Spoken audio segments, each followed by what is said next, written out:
We continue our series breaking down the state of each and every franchise. Today, we look at the Cincinnati Reds. Let's get into it.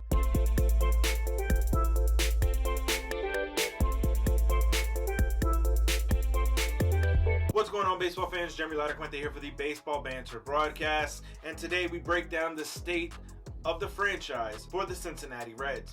Now, when you look at the Cincinnati Reds, there was a lot of moving parts. They traded away Sonny Gray, Jesse Winker, Eugenio Suarez, Amir Garrett, and now you're going to see them kind of bring back some pieces that won't equal the same things that they let go. Now, they also lost Nicholas Castellanos to free agency. This team is definitely going through a rebuilding phase right now in the 2022 campaign. Now, whether it's going to be a full teardown and rescale and rebuild from the ground up, I don't necessarily know if that's the idea here that Cincinnati is going for. They would acquire the services of Tommy Pham, Hunter Strickland, and Donovan Solano through free agency and trade for Mike Minor. There's little question to me that Cincinnati is likely going to land fourth in the division. On my National League Central predicted rankings, I believe that the Reds will end up in fourth place, and that still hasn't changed.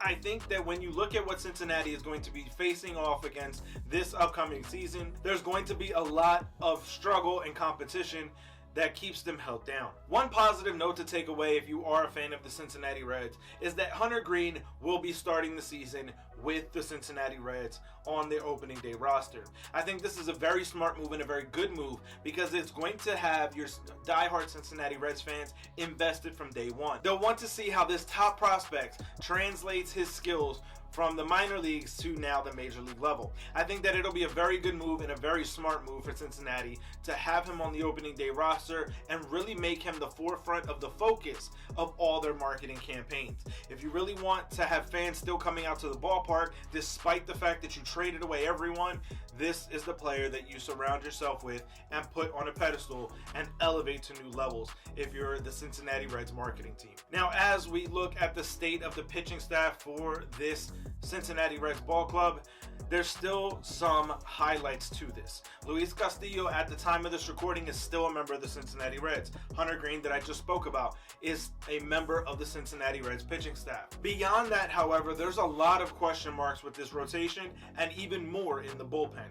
I don't necessarily think that Cincinnati is really going to try to compete very heavily towards the top end of this divisional rankings or even for a postseason spot. I think that Cincinnati is really going to start tearing down nuts and bolts and trading away the rest of whatever potential value they may have by the deadline. That will lead me into a bold prediction that I will have later, so stay tuned for that.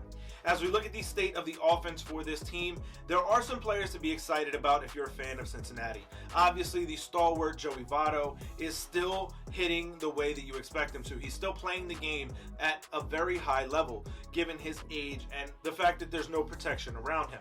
You have Jonathan India, the reigning, defending National League Rookie of the Year, who remains with this club. That is going to be a highlight and something to look forward to if you're a fan of the Cincinnati Reds. You still have players like Mike Moustakas. You brought in a player like Tommy Pham. These kind of players are going to help kind of keep Cincinnati somewhat relevant in the conversation, but I don't think that there's going to be enough firepower for Cincinnati to truly be able to hang at the top of this division. As we look at the state of the franchise, again, this is a team to me that is going through a rebuild. By the end of the trading deadline, I think that all of these valuable assets and pieces that are going to be 29, 30 years old or older are definitely going to be gone, in my opinion. I think that guys like Jonathan India and Hunter Greene are going to be the new foundation that the Cincinnati Reds build off of. Now, that leads me into my bold prediction, and something that I never thought would actually happen, I'm now believing will. I think that Joey Votto will be traded off of the Cincinnati Reds roster. But I want to hear from you guys. Let me know your feelings, your thoughts on this down in the comment section below. Where does Cincinnati end up in the divisional rankings? What do you think they end up doing as a team overall in 2022? Let me know these things down in the comment section below, and we'll discuss it further. Find me over on Twitter at JLaracuente19, and we can keep the conversation rolling. As always, keep it locked into the entire GLMG family with We Sibs, the Granny Geek Show, and of course here on the Baseball Banter Broadcast. For sticking around all the way to the end, head over to baseballbanterbroadcast.com, our merchandise shop. Use the promo code BANTER to save 5% off your order. Keep it locked in as we continue to break down the state of the franchise for each and every team across Major League League Baseball, as well as bringing you the latest news, notes, and my personal thoughts, theories, and opinions on the game of Major League Baseball. Peace.